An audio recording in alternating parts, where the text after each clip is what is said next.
Hi friends, இன்றைக்கி நம்ம செய்ய போகிற ஹெல்த்தி ரெசிபி வரகு அரிசி வச்சு தாங்க. வரகு அரிசி வச்சு நல்லா பந்து போல் நல்லா சாப்பிட்றதுக்கு நல்லா சாஃப்டாக இருக்கிற மாதிரி ஒரு பணியார ரெசிபி ஈஸியாக டேஸ்டியாக எப்படி செய்யலான்னு பார்க்கலாம் வாங்க.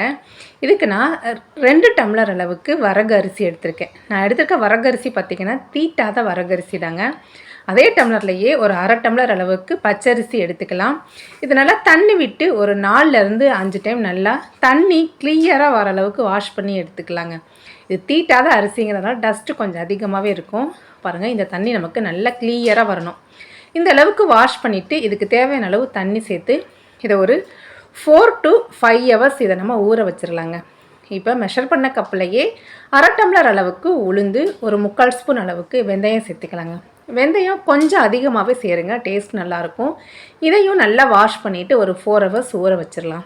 நமக்கு உளுந்து, வரகரிசி எல்லாமே நல்லா ஊறி வரட்டும், அப்போ தான் அரைப்படும். பாருங்கள், ஒரு 5 மணி நேரம் நான் ஊற வச்சு எடுத்துருக்கேங்க. இந்த மாதிரி ஊற வச்சு சமைக்கும்போது நமக்கு டைஜஷன் ப்ராப்ளம்லாம் வராது. இப்போ இந்த மாவை நம்ம மிக்சியில் தான் அரைக்க போகிறோம். ஃபஸ்ட்டு உளுந்தை சேர்த்து இது கூட ஐஸ் வாட்டர் சேர்த்துக்கலாங்க. ஐஸ் வாட்டர்லனா ஐஸ் க்யூப் சேர்த்து அரைக்கும் போது நமக்கு நல்லா இந்த மாதிரி பொங்கி நல்லா பந்து போல் அரைப்பட்டு வரங்க. தண்ணி கொஞ்சமாக சேர்த்து நல்லா இந்த அளவுக்கு நம்ம அரைச்சி எடுத்துக்கலாம். இப்போ இதை ஒரு அகலமான பவுலுக்கு சேர்த்துக்கலாம்.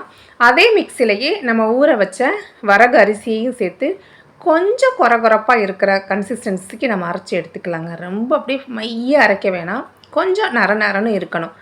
பணியாரத்துக்கு மாவு கொஞ்சம் கொரகொரப்பாக இருந்தால் தான் சாப்பிட்றதுக்கு நல்ல டேஸ்ட்டாக இருக்கும். இந்த உளுந்து கூடையே நான் அரைச்ச வரகரிசியை ஒரு 2 பேட்சாக பிரித்து அரைச்சி சேர்த்துக்கிறேன்.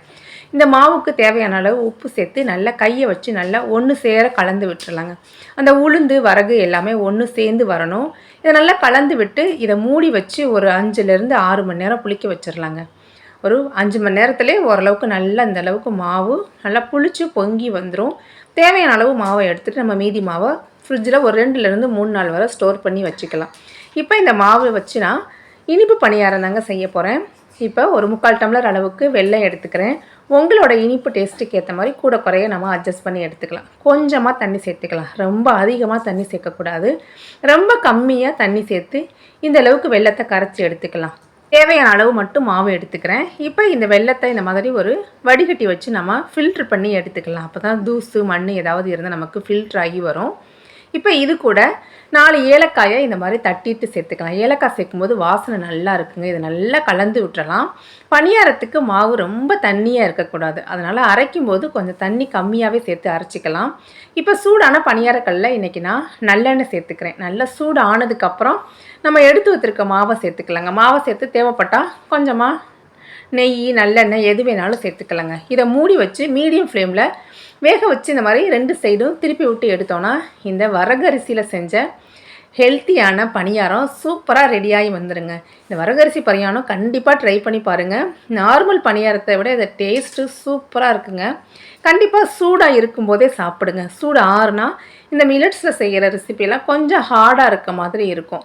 பாருங்கள் எப்படி அருமையாக வந்திருக்குன்னு. நான் இப்போ இதை பிச்சு இப்போ காமிக்கிறேங்க. நல்லா சாப்பிட்றதுக்கு நல்லா சாஃப்டாக அவ்வளோ டேஸ்டியாக இருந்துச்சுங்க. கண்டிப்பாக இந்த மாவு வச்சு நீங்கள் கார பணியாரம் கூட ட்ரை பண்ணலாங்க. அதுவுமே நல்ல டேஸ்ட்டாக இருக்கும். நீங்களும் ட்ரை பண்ணி பார்த்துட்டு உங்கள் கமெண்ட்ஸை மறக்காமல் ஷேர் பண்ணுங்கள். தேங்க்யூ.